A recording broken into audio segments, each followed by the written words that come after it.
Où est la lune? Où est passée la lune? Hier, elle était juste ici. Cherchons-la. Maman, viens, joins-toi à ma recherche. Pas là, pas ici non plus. Je ne la vois pas du tout. Mais où est-elle alors? Ah, je pense que je sais. La lune était fatiguée et elle dort. Elle reviendra après s'être reposée. Bonjour les enfants, voici l'histoire de J'aime le gris. J'aime le gris, avec une touche de rose. J'aime le blanc, avec un gris bouilli par ici et un griffonnage par là. J'aime le orange, avec une portion de vert. J'aime le bleu, avec un trait de jaune. Mais par-dessus tout, j'aime le noir, avec un câlin chaleureux et confortable. Trop petite, trop grande. Mais non, je ne peux pas te porter, Anita, dit maman. Tu es trop grande. Tu ne peux pas aller à l'école toute seule, Anita, dit papa. Tu es trop petite. Tu ne peux pas dormir dans le lit du bébé, dit papy. Tu es trop grande. Tu ne peux pas emmener le bébé au parc, Anita, dit mamie. Tu es trop petite. Anita n'y comprend rien. Trop grande, trop petite. Trop grande pour mettre encore sa petite robe rose. Trop petite pour faire cuire les galettes sur le feu. Trop grande pour grimper sur le dos de papy. Trop petite pour porter le bébé sur le sien. Mais alors, qu'est-ce que je peux faire avec la taille que j'ai? Se demande Anita. Maman sourit et lui dit: Eh bien, maintenant, tu es assez grande pour aller à la grande école avec une grande robe. Et comme tu es encore petite, je peux te prendre sur mes épaules, dit papa. Tu es assez grande pour m'accompagner quand je fais ma promenade matinale, dit papy. Et comme tu es encore petite, je peux te raconter des histoires, dit mamie. Et tu auras toujours la taille parfaite pour un gros câlin. Et toute la famille l'embrasse. Voici l'histoire de Bisou volant. Attention, je vais te faire un bisou volant. 1, 2, 3, le voilà parti. Oh zut, je ne l'ai pas lancé assez fort. Ce n'est pas grave, je recommence. En voici un nouveau, tout beau, tout chaud. J'espère qu'il arrivera à destination. Sapristi, il s'envole au plafond. Un courant d'air peut-être. Il faut que je me concentre. Cette fois-ci, c'est le bon. 1, 2, 3. J'ai bien réfléchi à sa trajectoire. D'après mes calculs, c'est certain, il arrivera. Ce n'est pas possible, il le fait exprès. Qui a donc mis la lampe sur son chemin? Finalement, le plus simple reste encore d'aller le donner moi-même.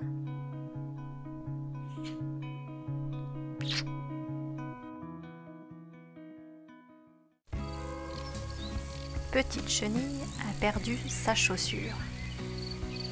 Petite Chenille a perdu une chaussure.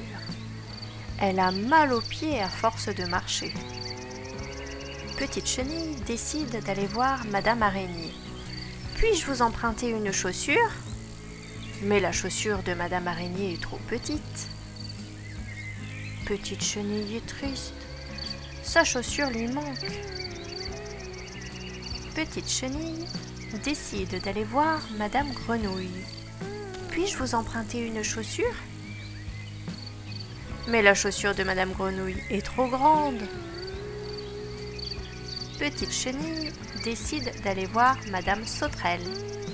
Puis-je vous emprunter une chaussure ? Mais la chaussure de Madame Sauterelle gratte trop. Petite Chenille décide d'aller voir Monsieur Crabe. Puis-je vous emprunter une chaussure ? Mais Monsieur Crabe utilise ses chaussures pour creuser le sable. Elles sont trop pointues pour marcher. Petite Chenille est trop fatiguée pour poursuivre ses recherches. Elle se pelotonne contre une feuille pour se reposer. Petite Chenille décide de se fabriquer un cocon douillet dans lequel dormir. Les jours passent. Lorsque Petite Chenille sort enfin de son cocon, elle n'a plus besoin de chaussures.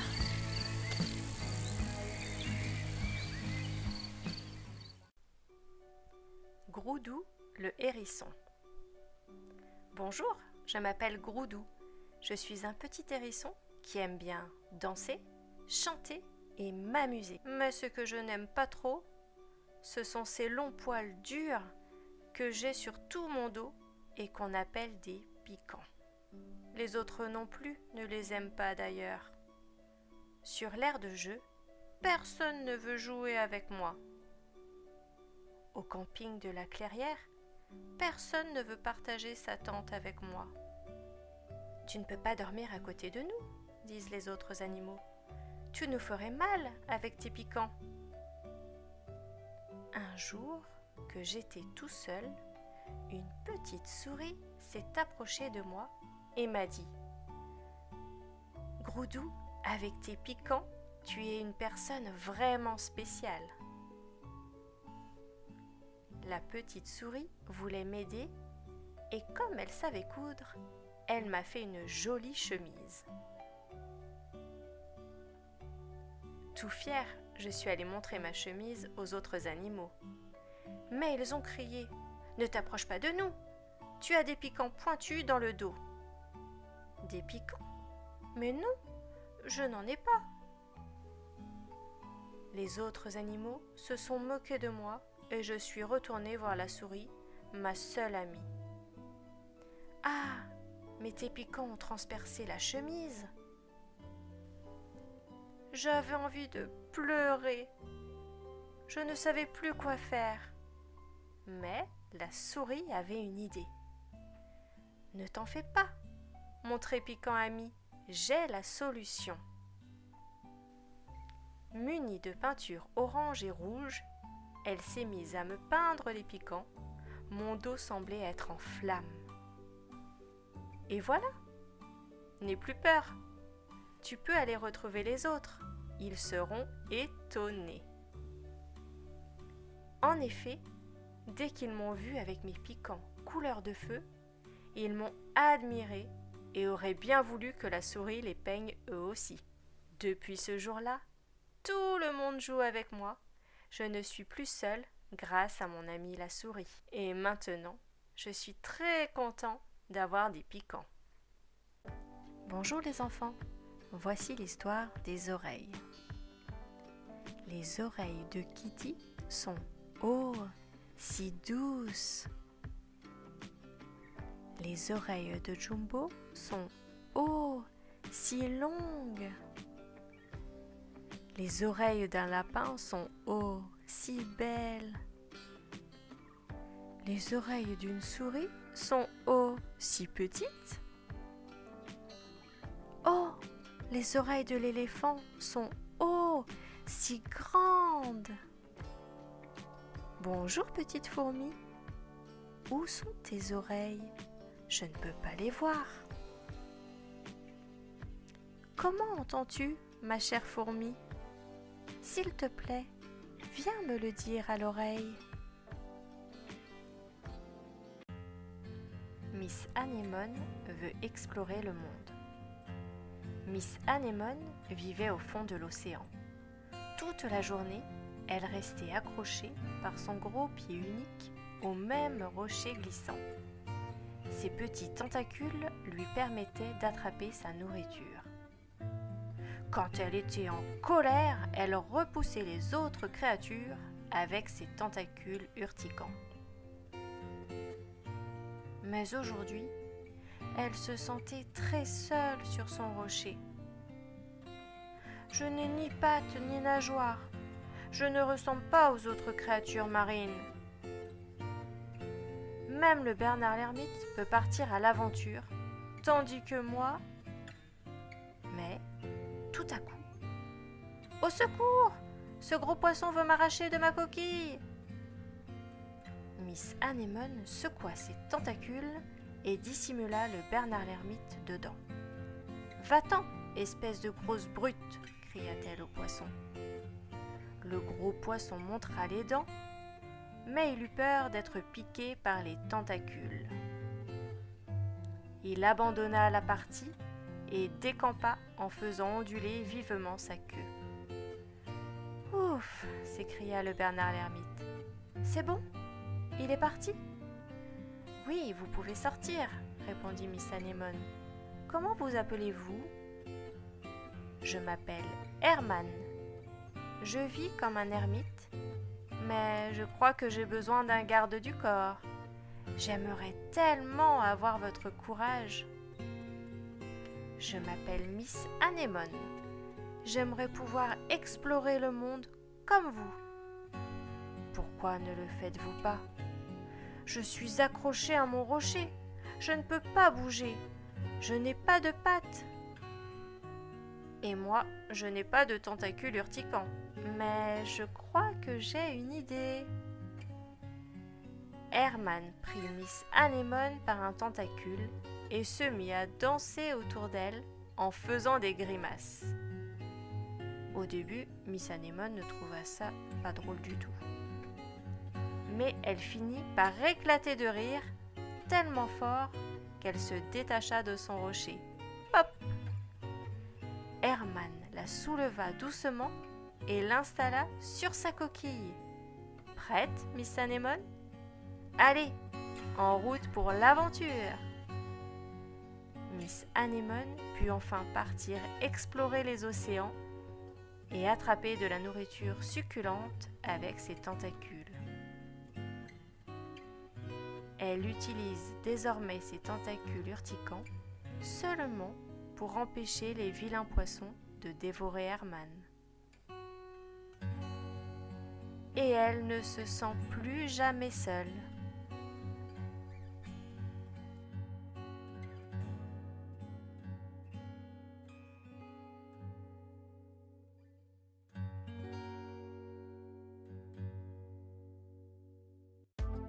Hippo l'hippopotame veut danser. Hippo l'hippopotame veut danser. Elle saute sur la terre sèche. Boum, bouloum, boum, boum, bouloum, boum, boum. « Tu me jettes de la terre dessus !» dit Ver de Terre qui dormait par terre. « Va danser ailleurs !» Hippo l'hippopotame veut danser. Elle se roule dans la rivière et fait des patouilles. Flic, flac, flic, flac, flic, flac. « Tu es en train de me mouiller !» dit le martin pêcheur qui pêche son déjeuner. « Va danser ailleurs !» Hippo l'hippopotame veut danser. Elle fait des pirouettes dans un champ. Elle lance haut la jambe. « Fais attention, tu as failli me taper dedans !» dit Suricate qui baignait ses petits. « Va danser ailleurs !» Hippo l'hippopotame veut danser. Elle se jette dans une flaque de boue et glisse sur son bon gros ventre. Bloum, bloum, bloum, bloum. « Et si tu t'arrêtais de danser ?» demande Anne qui portait ses seaux d'eau. « Pourquoi ne ferais-tu pas quelque chose d'utile à la place ?» Hippo l'hippopotame est triste. Elle est trop triste pour danser. Elle s'assied sur un rocher et pleure. Les larmes coulent le long de ses joues et tombent sur le sol. Floc, floc. Sauterelle entend les larmes de l'hippo. Il commence à danser autour de ses pieds. Hop, hop, hop, hop. Hippo et Sauterelle commencent à danser. Et les autres animaux viennent voir.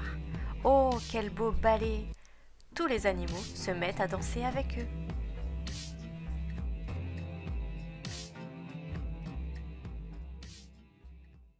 Voici l'histoire du bébé éléphant trop curieux.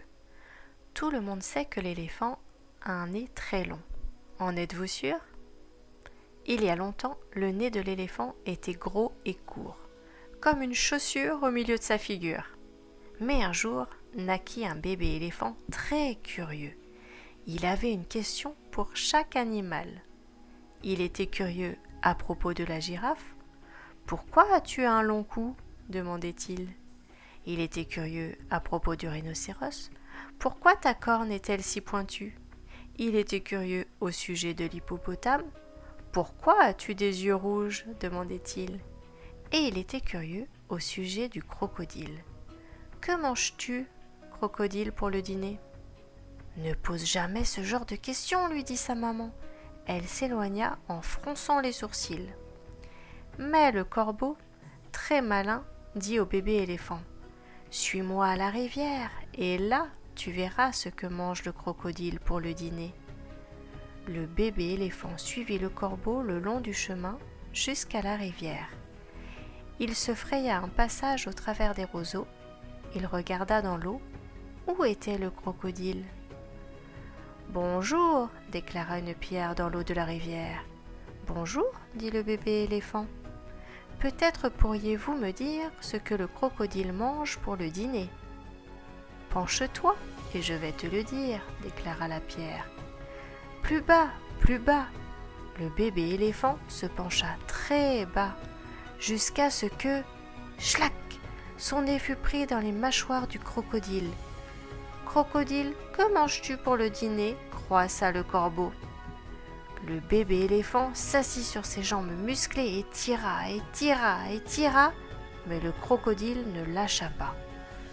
Le nez du bébé éléphant s'étira, s'étira et s'étira, jusqu'à ce que, pouf, il tomba sur le dos.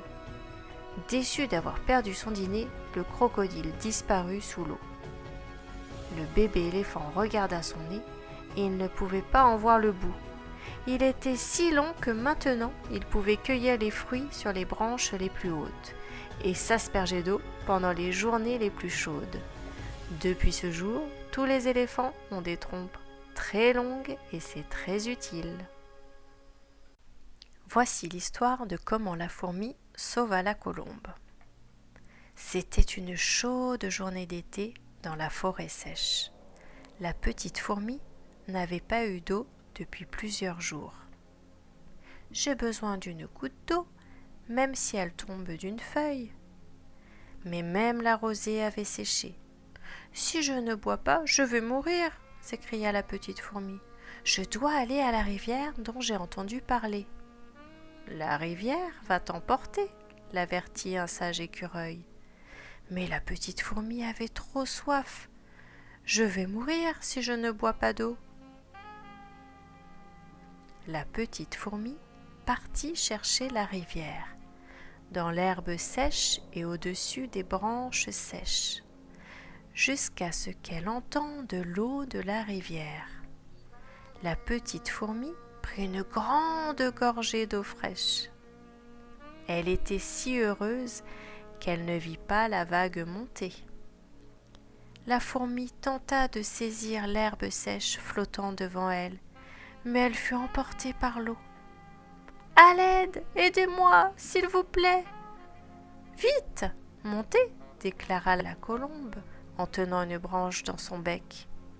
« Je ne peux pas partir avant de dire merci à la colombe. Je vais attendre jusqu'à ce qu'elle revienne boire. » Un jour, alors qu'elle attendait, deux garçons arrivèrent à la rivière avec leurs lance-pierres.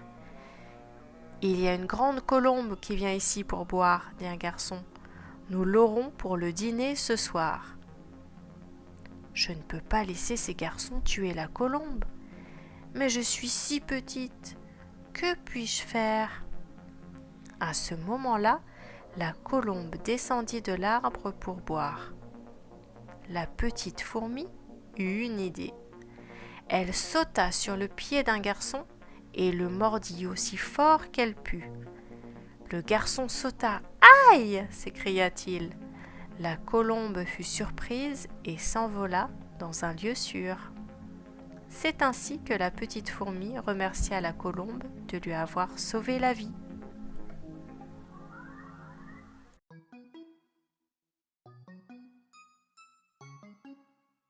Où est la lune?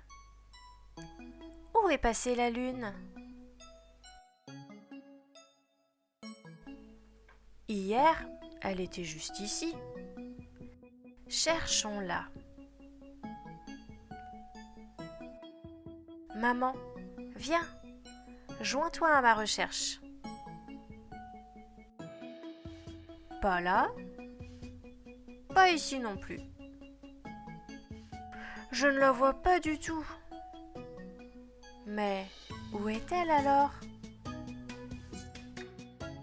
Ah, je pense que je sais. La lune était fatiguée et elle dort. Elle reviendra après s'être reposée. Bonjour les enfants, voici l'histoire de J'aime le gris. J'aime le gris, avec une touche de rose. J'aime le blanc, avec un gris bouilli par ici et un griffonnage par là. J'aime le orange, avec une portion de vert. J'aime le bleu, avec un trait de jaune. Mais par-dessus tout, j'aime le noir, avec un câlin chaleureux et confortable. Trop petite, trop grande. Mais non, je ne peux pas te porter, Anita, dit maman. Tu es trop grande. Tu ne peux pas aller à l'école toute seule, Anita, dit papa. Tu es trop petite. Tu ne peux pas dormir dans le lit du bébé, dit papy. Tu es trop grande.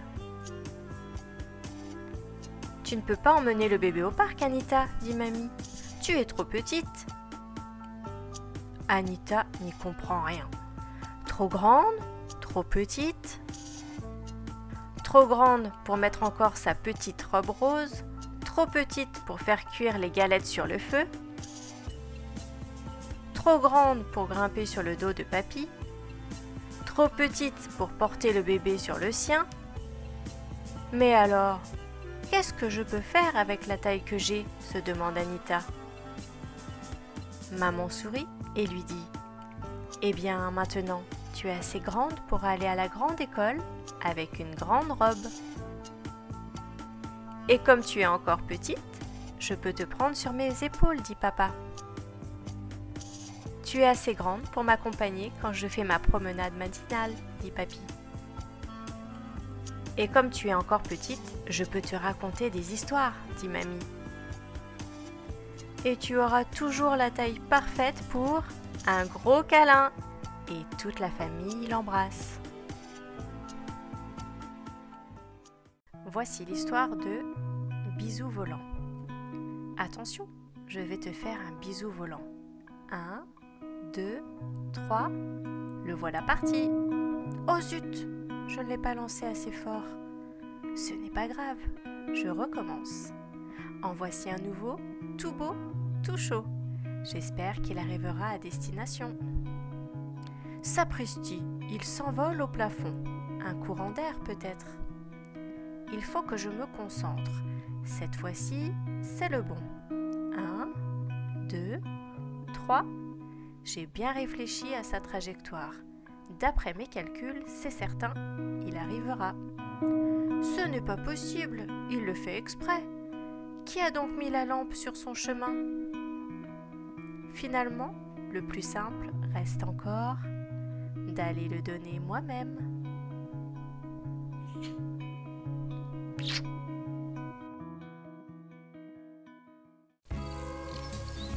Petite Chenille a perdu sa chaussure. Petite Chenille a perdu une chaussure. Elle a mal aux pieds à force de marcher. Petite Chenille décide d'aller voir Madame Araignée. Puis-je vous emprunter une chaussure ? Mais la chaussure de Madame Araignée est trop petite. Petite Chenille est triste. Sa chaussure lui manque. Petite Chenille décide d'aller voir Madame Grenouille. Puis-je vous emprunter une chaussure ? Mais la chaussure de Madame Grenouille est trop grande.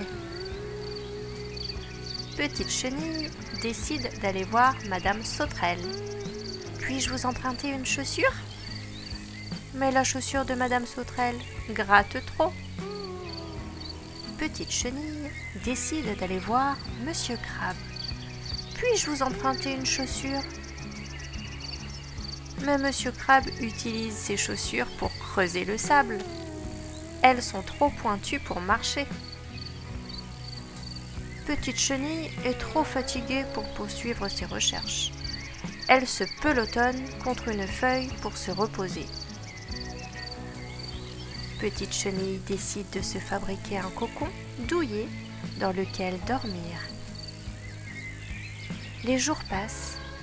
Lorsque Petite Chenille sort enfin de son cocon, elle n'a plus besoin de chaussures.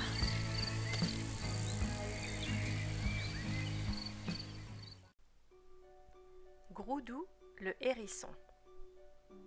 Bonjour, je m'appelle Groudou. Je suis un petit hérisson qui aime bien danser, chanter et m'amuser. Mais ce que je n'aime pas trop, ce sont ces longs poils durs que j'ai sur tout mon dos et qu'on appelle des piquants. Les autres non plus ne les aiment pas d'ailleurs.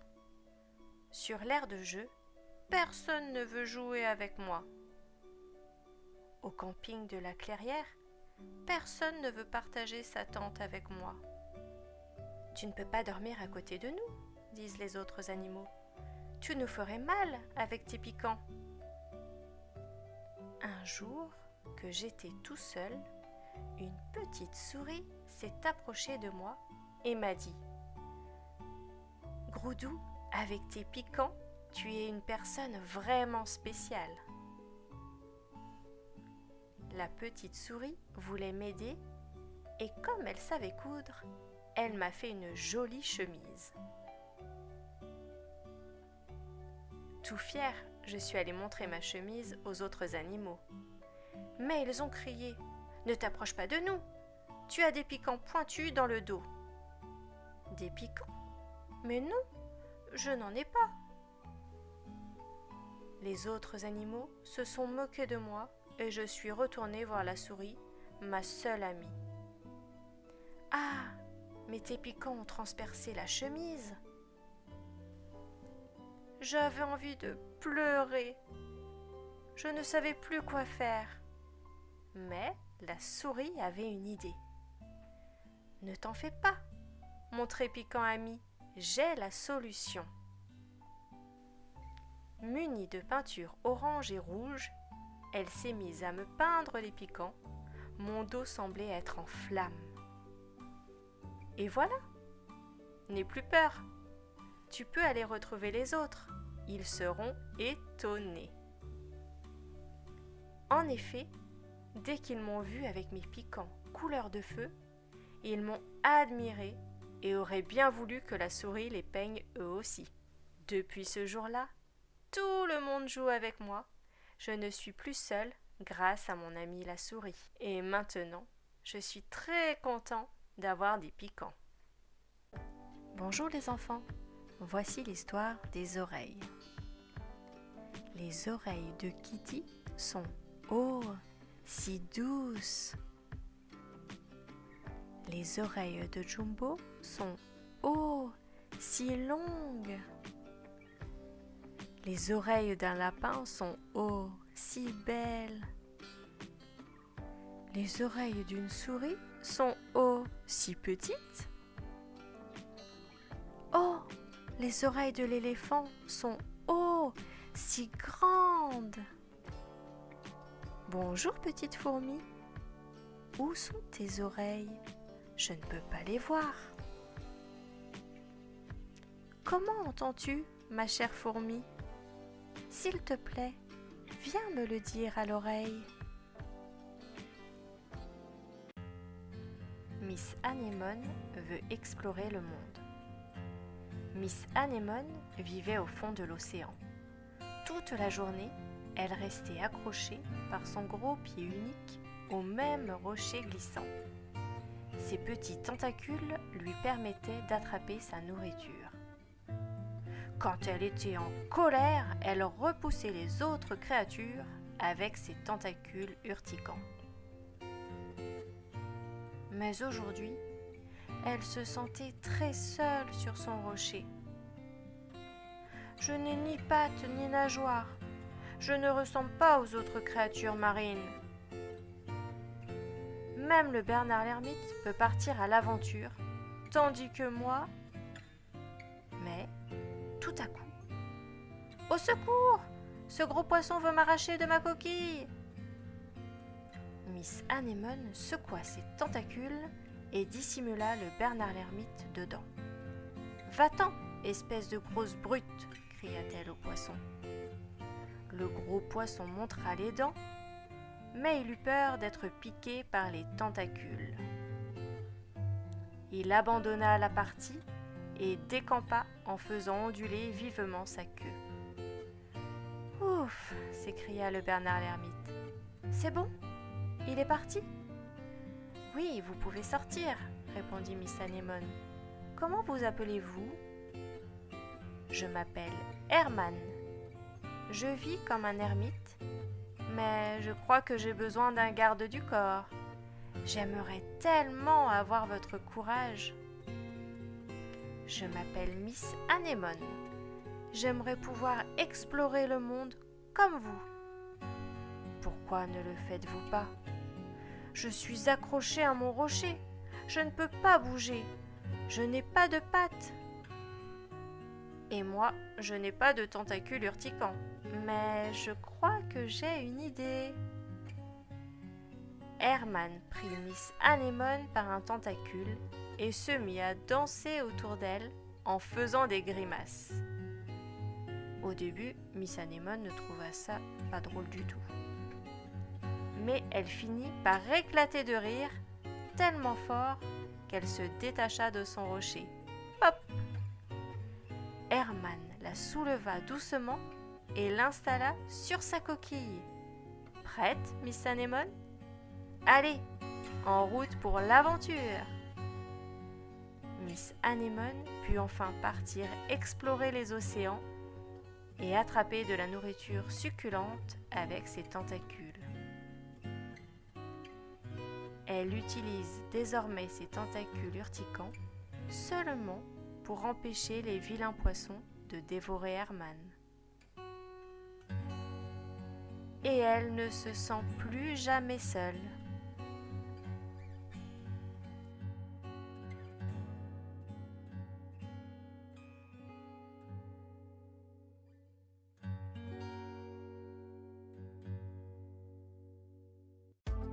Hippo l'hippopotame veut danser.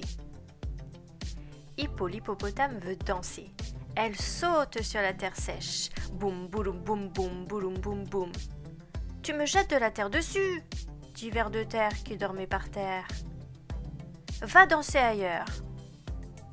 Hippo l'hippopotame veut danser. Elle se roule dans la rivière et fait des patouilles. Flic, flac, flic, flac, flic, flac. « Tu es en train de me mouiller !» dit le martin pêcheur qui pêche son déjeuner. « Va danser ailleurs !» Hippo l'hippopotame veut danser. Elle fait des pirouettes dans un champ.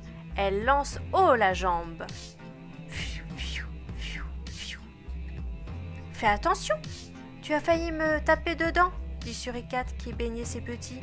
« Va danser ailleurs !» Hippo l'hippopotame veut danser.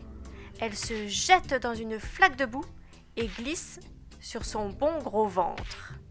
Bloum, bloum, bloum, bloum. « Et si tu t'arrêtais de danser ?» demande Anne qui portait ses seaux d'eau. « Pourquoi ne ferais-tu pas quelque chose d'utile à la place ?» Hippo l'hippopotame est triste. Elle est trop triste pour danser. Elle s'assied sur un rocher et pleure. Les larmes coulent le long de ses joues et tombent sur le sol. Floc, floc.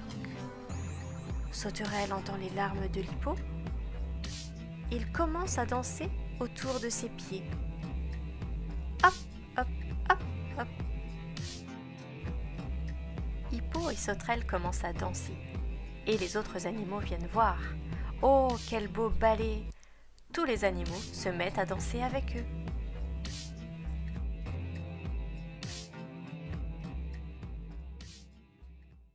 Voici l'histoire du bébé éléphant trop curieux. Tout le monde sait que l'éléphant a un nez très long. En êtes-vous sûr? Il y a longtemps, le nez de l'éléphant était gros et court, comme une chaussure au milieu de sa figure. Mais un jour, naquit un bébé éléphant très curieux. Il avait une question pour chaque animal. Il était curieux à propos de la girafe. « Pourquoi as-tu un long cou ?» demandait-il. Il était curieux à propos du rhinocéros. « Pourquoi ta corne est-elle si pointue ?» Il était curieux au sujet de l'hippopotame. « Pourquoi as-tu des yeux rouges ?» demandait-il. Et il était curieux au sujet du crocodile. « Que manges-tu, crocodile, pour le dîner ?» « Ne pose jamais ce genre de questions, lui dit sa maman. Elle s'éloigna en fronçant les sourcils. Mais le corbeau, très malin, dit au bébé éléphant: « Suis-moi à la rivière, et là, tu verras ce que mange le crocodile pour le dîner. » Le bébé éléphant suivit le corbeau le long du chemin jusqu'à la rivière. Il se fraya un passage au travers des roseaux. Il regarda dans l'eau. Où était le crocodile ? « Bonjour !» déclara une pierre dans l'eau de la rivière. « Bonjour !» dit le bébé éléphant. « Peut-être pourriez-vous me dire ce que le crocodile mange pour le dîner ?»« Penche-toi et je vais te le dire, » déclara la pierre. « Plus bas, plus bas !» Le bébé éléphant se pencha très bas, jusqu'à ce que, schlac, son nez fut pris dans les mâchoires du crocodile. « Crocodile, que manges-tu pour le dîner ?» croissa le corbeau.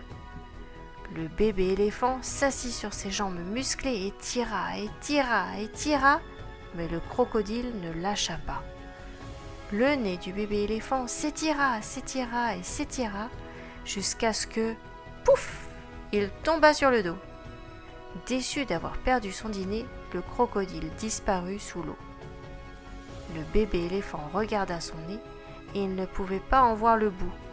Il était si long que maintenant il pouvait cueillir les fruits sur les branches les plus hautes et s'asperger d'eau pendant les journées les plus chaudes. Depuis ce jour, tous les éléphants ont des trompes très longues et c'est très utile. Voici l'histoire de comment la fourmi sauva la colombe. C'était une chaude journée d'été dans la forêt sèche. La petite fourmi n'avait pas eu d'eau depuis plusieurs jours. « J'ai besoin d'une goutte d'eau, même si elle tombe d'une feuille. » Mais même la rosée avait séché. « Si je ne bois pas, je vais mourir !» s'écria la petite fourmi. « Je dois aller à la rivière dont j'ai entendu parler. »« La rivière va t'emporter !» l'avertit un sage écureuil. Mais la petite fourmi avait trop soif. « Je vais mourir si je ne bois pas d'eau. » La petite fourmi partit chercher la rivière, dans l'herbe sèche et au-dessus des branches sèches, jusqu'à ce qu'elle entende l'eau de la rivière. La petite fourmi prit une grande gorgée d'eau fraîche. Elle était si heureuse qu'elle ne vit pas la vague monter. La fourmi tenta de saisir l'herbe sèche flottant devant elle, mais elle fut emportée par l'eau. « À l'aide, aidez-moi, s'il vous plaît !»« Vite, montez !» déclara la colombe en tenant une branche dans son bec. « Je ne peux pas partir avant de dire merci à la colombe.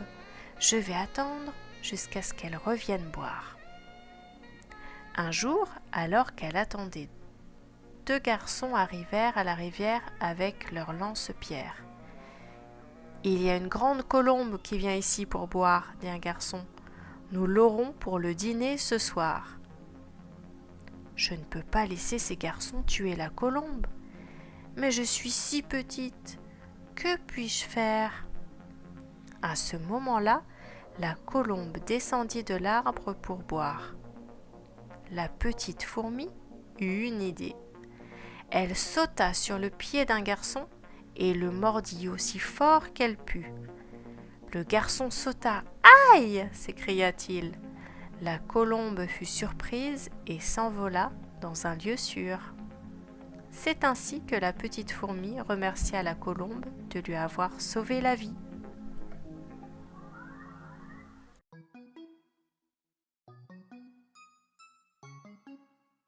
Où est la lune ? Où est passée la lune ?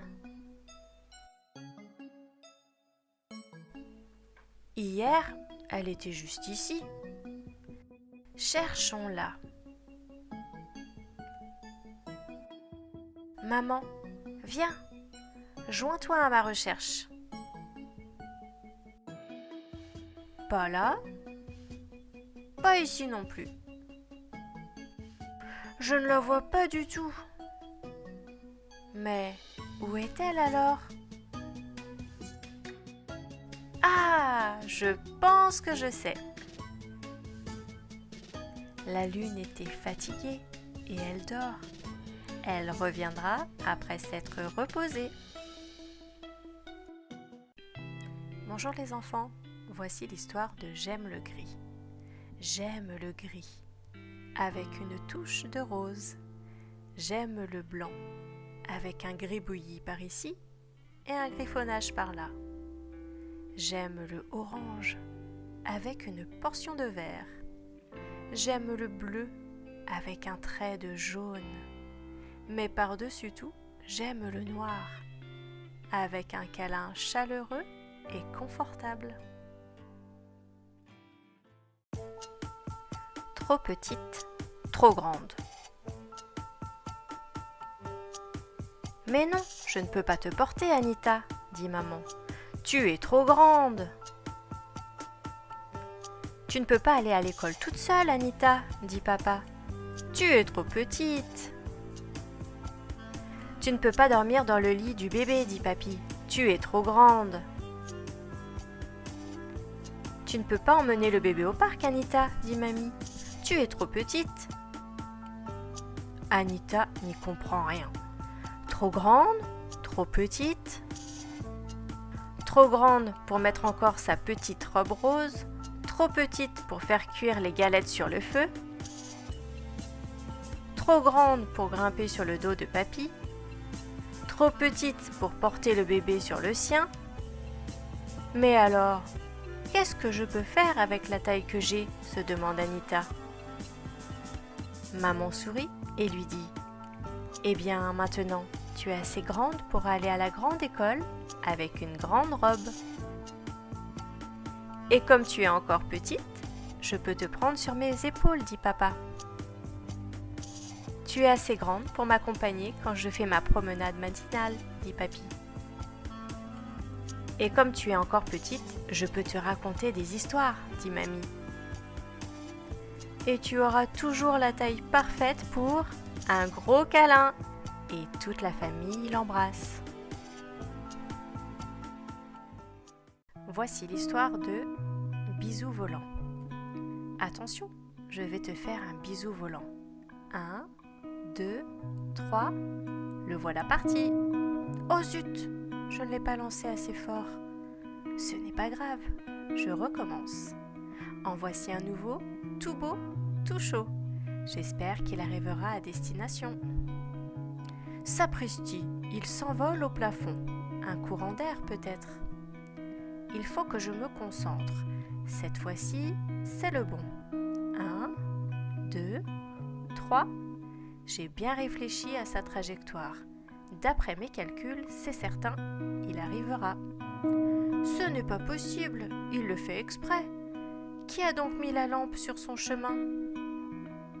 Finalement, le plus simple reste encore d'aller le donner moi-même.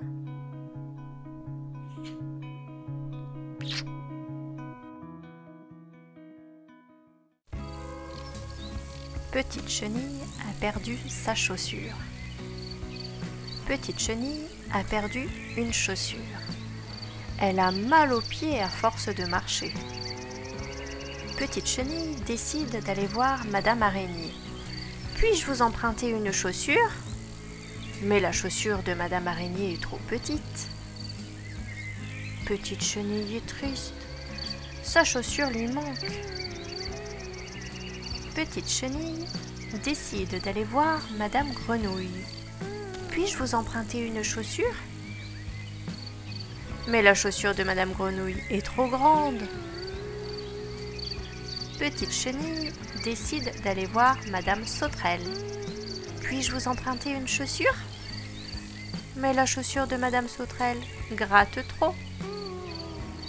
Petite Chenille décide d'aller voir Monsieur Crabe. Puis-je vous emprunter une chaussure ? Mais Monsieur Crabe utilise ses chaussures pour creuser le sable. Elles sont trop pointues pour marcher. Petite Chenille est trop fatiguée pour poursuivre ses recherches. Elle se pelotonne contre une feuille pour se reposer. Petite Chenille décide de se fabriquer un cocon douillet dans lequel dormir. Les jours passent. Lorsque Petite Chenille sort enfin de son cocon, elle n'a plus besoin de chaussures.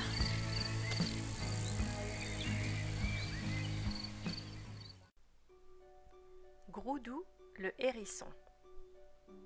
Bonjour, je m'appelle Groudou.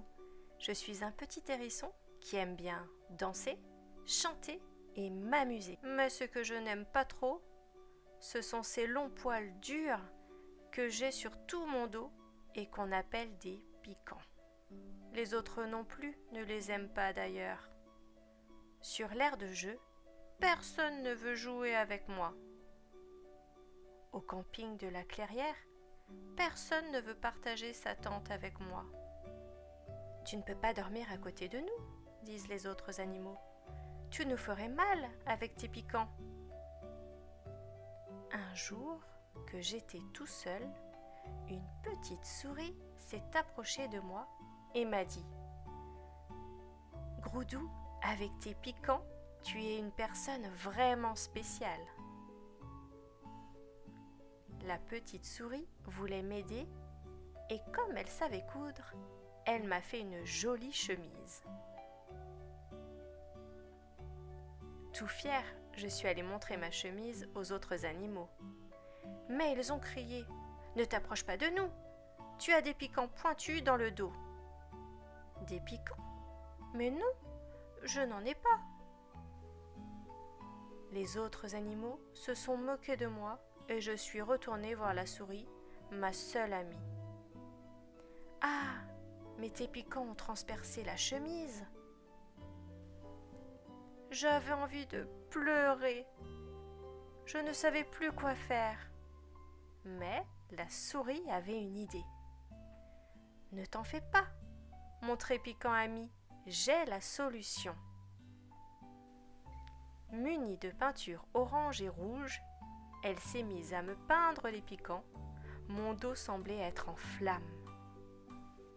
Et voilà, n'aie plus peur. Tu peux aller retrouver les autres. Ils seront étonnés. En effet, dès qu'ils m'ont vue avec mes piquants couleur de feu, ils m'ont admirée et auraient bien voulu que la souris les peigne eux aussi. Depuis ce jour-là, tout le monde joue avec moi. Je ne suis plus seule grâce à mon amie la souris. Et maintenant, je suis très content d'avoir des piquants. Bonjour les enfants, voici l'histoire des oreilles. Les oreilles de Kitty sont oh, si douces. Les oreilles de Jumbo sont oh, si longues. Les oreilles d'un lapin sont oh, si belles. Les oreilles d'une souris sont oh, si petites.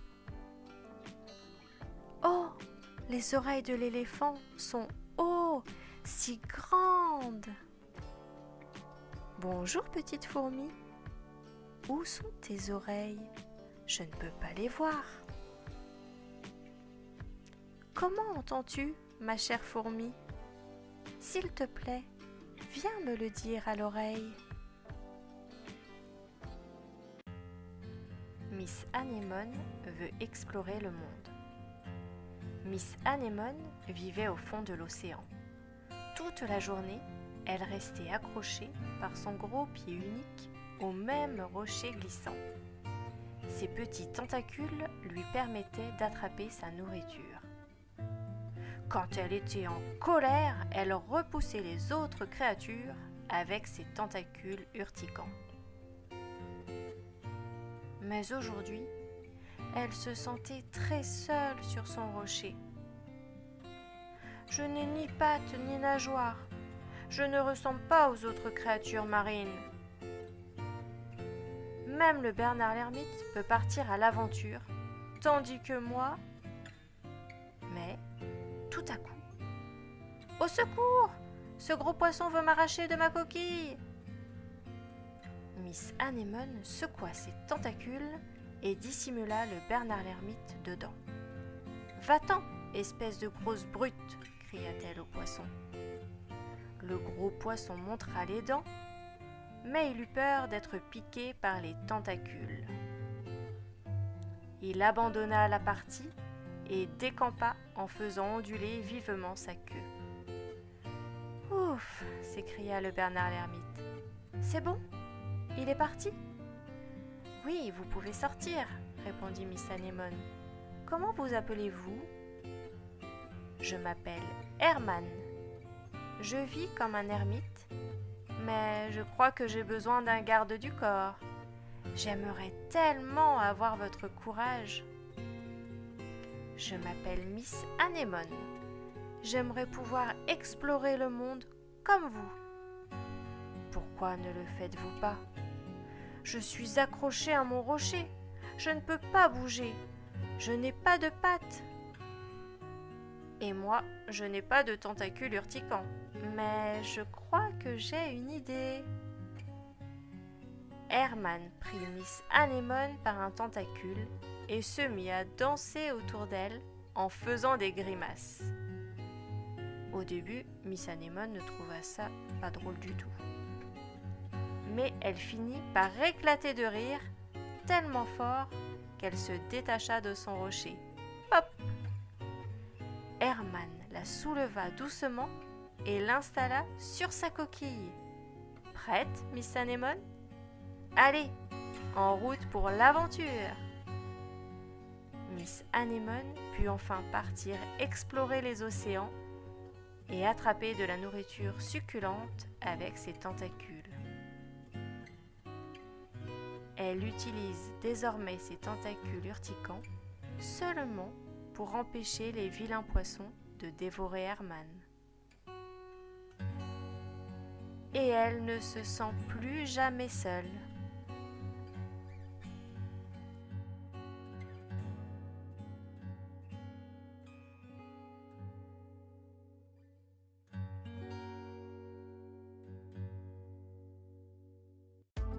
Hippo l'hippopotame veut danser. Hippo l'hippopotame veut danser. Elle saute sur la terre sèche. Boum, boum, boum, boum, boum, boum, boum. « Tu me jettes de la terre dessus !» dit Ver de Terre qui dormait par terre. « Va danser ailleurs !» Hippo l'hippopotame veut danser. Elle se roule dans la rivière et fait des patouilles. Flic, flac, flic, flac, flic, flac. « Tu es en train de me mouiller !» dit le martin pêcheur qui pêche son déjeuner. « Va danser ailleurs !» Hippo l'hippopotame veut danser. Elle fait des pirouettes dans un champ. Elle lance haut la jambe. « Fais attention, tu as failli me taper dedans !» dit Suricate qui baignait ses petits. « Va danser ailleurs !» Hippo l'hippopotame veut danser. Elle se jette dans une flaque de boue et glisse sur son bon gros ventre. Bloum, bloum, bloum, bloum. « Et si tu t'arrêtais de danser ?» demande Anne qui portait ses seaux d'eau. « Pourquoi ne ferais-tu pas quelque chose d'utile à la place ?» Hippo l'hippopotame est triste. Elle est trop triste pour danser. Elle s'assied sur un rocher et pleure. Les larmes coulent le long de ses joues et tombent sur le sol. floc, floc. Sauterelle entend les larmes de l'hippo. Il commence à danser autour de ses pieds. Hop, hop, hop, hop. Hippo et sauterelle commencent à danser. Et les autres animaux viennent voir. Oh, quel beau ballet! Tous les animaux se mettent à danser avec eux.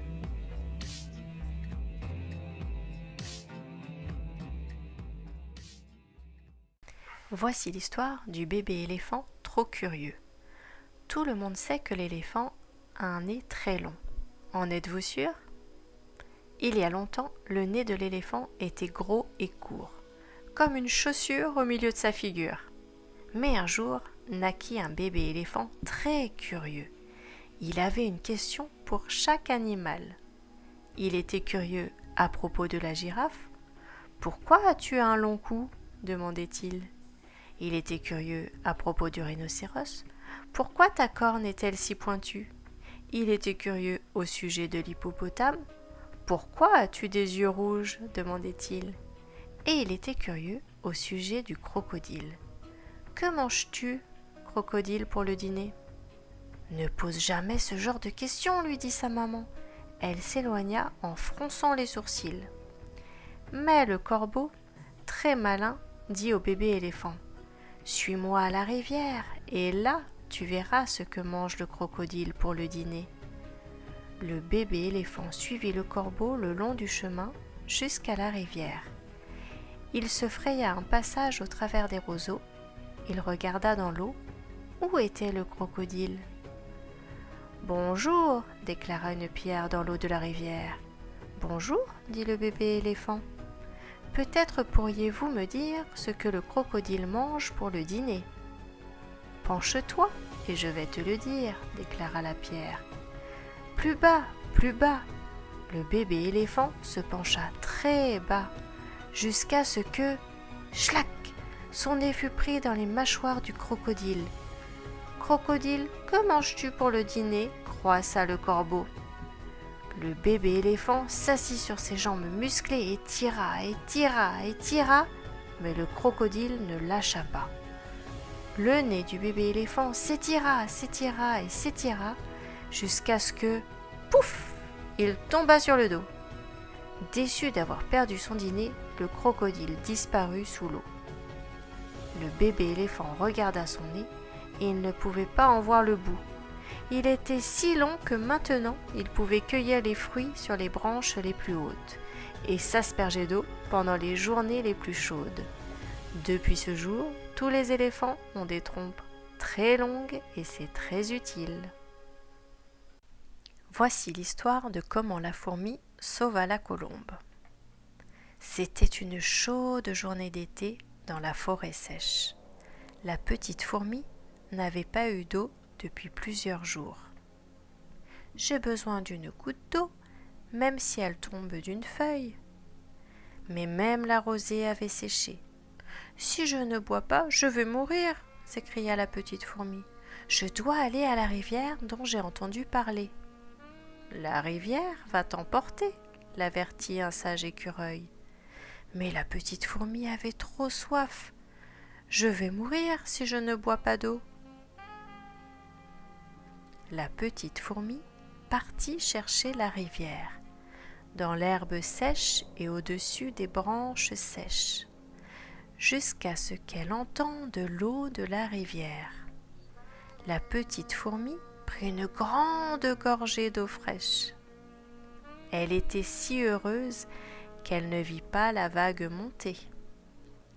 La fourmi tenta de saisir l'herbe sèche flottant devant elle, mais elle fut emportée par l'eau. « À l'aide, aidez-moi, s'il vous plaît !»« Vite, montez !» déclara la colombe en tenant une branche dans son bec. « Je ne peux pas partir avant de dire merci à la colombe. Je vais attendre jusqu'à ce qu'elle revienne boire. » Un jour, alors qu'elle attendait, 2 garçons arrivèrent à la rivière avec leurs lance-pierres. « Il y a une grande colombe qui vient ici pour boire, dit un garçon. Nous l'aurons pour le dîner ce soir. » « Je ne peux pas laisser ces garçons tuer la colombe. Mais je suis si petite. Que puis-je faire ? À ce moment-là, la colombe descendit de l'arbre pour boire. La petite fourmi eut une idée. Elle sauta sur le pied d'un garçon et le mordit aussi fort qu'elle put. Le garçon sauta. « Aïe !» s'écria-t-il. La colombe fut surprise et s'envola dans un lieu sûr. C'est ainsi que la petite fourmi remercia la colombe de lui avoir sauvé la vie.